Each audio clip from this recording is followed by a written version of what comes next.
Welcome to Behind the Research, where we go behind the latest research from the Journal of Financial Planning. I'm Ben Lewis, and today I'm joined by Dr. Megan McCoy, Associate Professor of Personal Financial Planning at Kansas State University.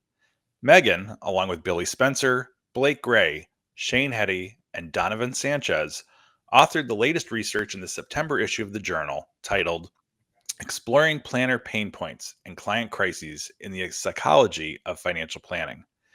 This study of 172 financial planners highlights a clear need for enhanced training in areas such as grief support, conflict resolution, and mental health referrals to help planners navigate sensitive situations and better support clients beyond the numbers. Over the next few minutes, we'll explore what inspired this research and how you can apply it to your work with clients. Thanks for joining me, Megan, and welcome to Behind the Research. Thanks for having me. What were you guys seeing in the landscape in the profession that led you to believe that research like this was needed? Yes. So this has actually been a study that I've been wanting to do for about 5, 10 years. I work at Kansas State and we teach financial therapy courses. And so it is really the psychology of financial planning. And my financial planners in those courses were describing how so often they were the first phone call that their clients made after these big crisis events. Mhm. When they found out they were getting divorced or their partner got a diagnosis, it wasn't the friend or the therapist or the chaplain. It was the planner who was the first line of receiving really heavy emotional information.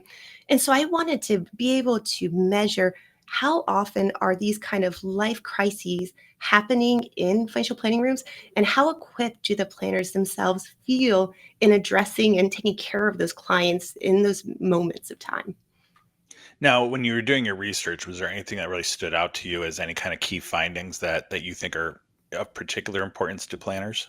Yeah, I think that is so interesting that the crises events of divorce, getting diagnosed with a medical diagnosis, and family conflict were the key crises that our practitioners reported experiencing in the financial planning room.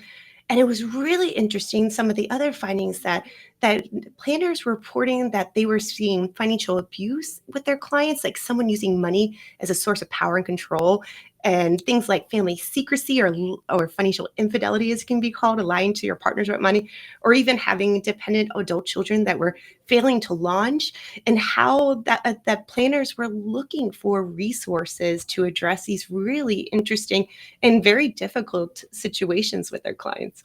Well, and it's such, I mean, I will say I think it's incredibly important research that you guys did because, I mean, obviously, look, there's financial ramifications to all of this. Oh, absolutely. And as financial planners, you are going to be on the front lines of having to address a lot of this. And yeah, I mean, you need those additional resources to be able to help support you and what you're doing for your clients. Absolutely. And it's so interesting, like, the CFP board recognized that and added client psychology as one of the learning competencies. But Mhm. this is the first study that kind of tests, are those learning competencies that are, developed in kind of a vacuum, are they truly describing what planners are experiencing in the room?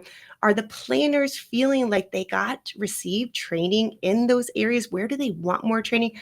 All of those findings were so interesting for me as somebody who spends too much time in academics to hear from real frontline planners about what they want in terms of meeting their client psychology needs. So obviously, research is one thing, information's another. Actually applying it to your work every day is something completely different. So where do you think the practical application of the research is for planners who are going to be, reading the paper and learning about the research that you guys did? Yeah, I hope that this paper encourages planners to really be intentional about their scope of competence in terms of client psychology aspects.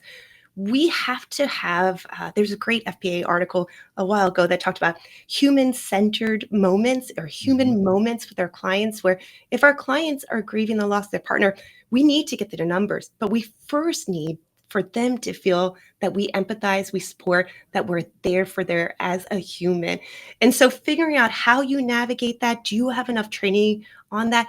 And if the situation with your client becomes too focused on the psychological aspects, do you feel comfortable making the referral and know who to refer to?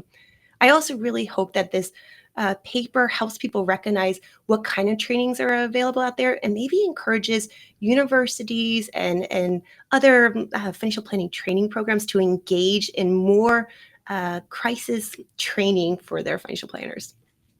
That's terrific, Megan. Listen, I don't want to take any more of your time. This has been terrific information. Thank you so much for being on with Well, Behind the Research. We appreciate anytime. it. Thank you.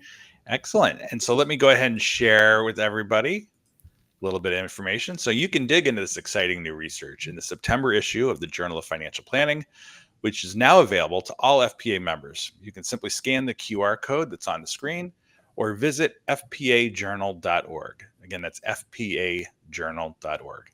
So thank you for spending a few minutes with us, and we'll see you next time on Behind the Research.